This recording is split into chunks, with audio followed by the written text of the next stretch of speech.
Bom, então, como coordenada absoluta, a gente tem o ponto A, B, C, D, E, F, G e H. Eu defini o ponto zero da peça como sendo o mesmo ponto do A, para facilitar. Então, eu sei que o ponto A se encontra a 0, 0. Eu vou preencher aqui embaixo também como 0, 0. Afinal, esse ponto não será alterado. Partindo do ponto A, temos o ponto B. Então, em relação ao ponto 0 do ponto 0 peça, a gente tem que ir ao ponto B. O ponto B, como a altura total desse segmento corresponde a 60 milímetros, e a gente tem o desconto do chanfro de 25, a gente determina então que o segmento AB corresponde a 35. Portanto, no eixo X, a ferramenta percorrerá menos 35 milímetros, enquanto no eixo Z, no eixo Y, perdão, não alterará nada. Do ponto B para o C, o eixo X e Y são alterados. Assim, a gente precisa determinar a altura e a distância desse ponto. Percebendo que do ponto C ao B, no eixo Y, a gente tem essa diferença aqui, que é representada pela cota. Como o segmento total corresponde a 100 e o desconto realizado foi de 70, sobra então 30. Então a gente sabe que esse segmento no eixo Y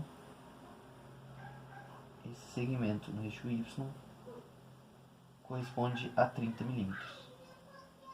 Então o que a gente sabe? Que em relação ao ponto zero peça, a ida do ponto B ao C, melhor dizendo, o ponto C corresponde a menos 30 no eixo Y. Enquanto no eixo X, a gente pode ver por esta cota que foi uma variação de menos 25. E menos 25 somado a menos 35, que é a altura de B. Portanto, este ponto até a altura relativa ao ponto C, a gente encontra o tamanho total do segmento, que no caso, como informado pela cota, são 60 milímetros. Assim, a gente determina que o ponto C se encontra a menos 60, em referência ao ponto zero peça.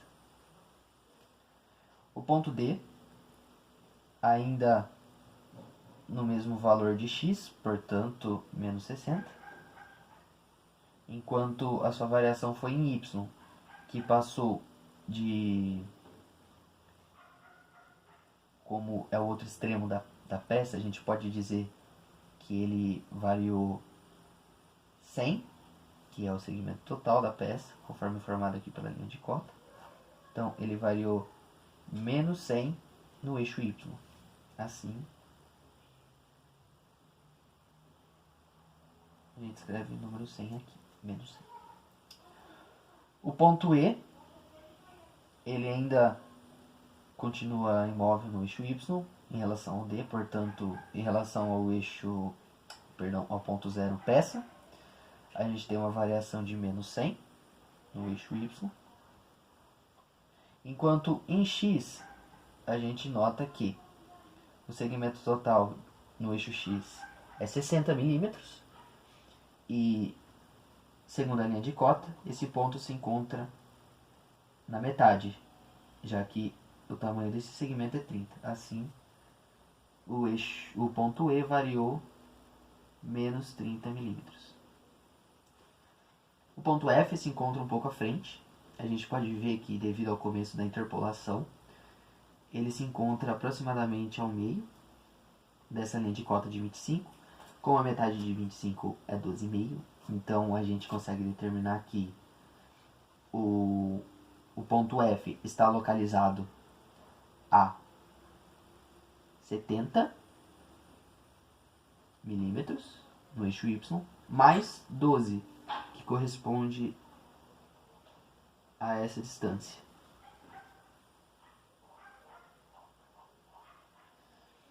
Então, 70 mais 12, teremos assim 82. Perdão, 82,5.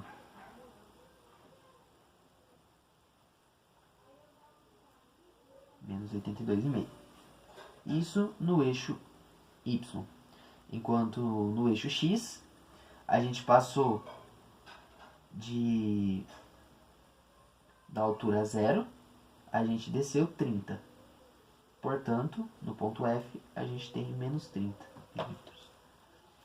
O ponto G, ele se encontra aproximadamente ao meio desse segmento.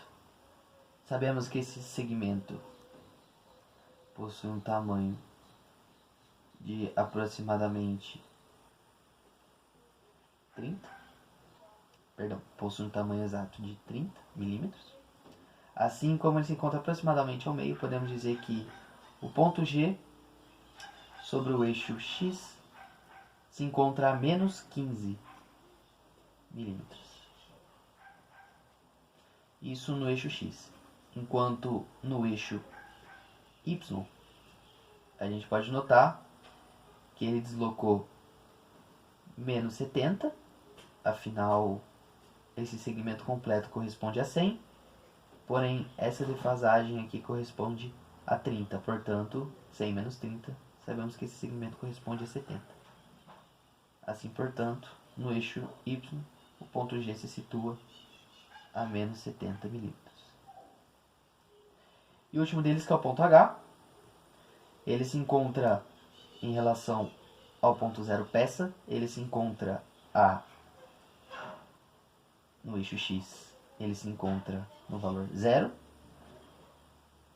enquanto a sua variação no eixo Y corresponde a 70. Portanto, menos 70. E essas são as coordenadas absolutas.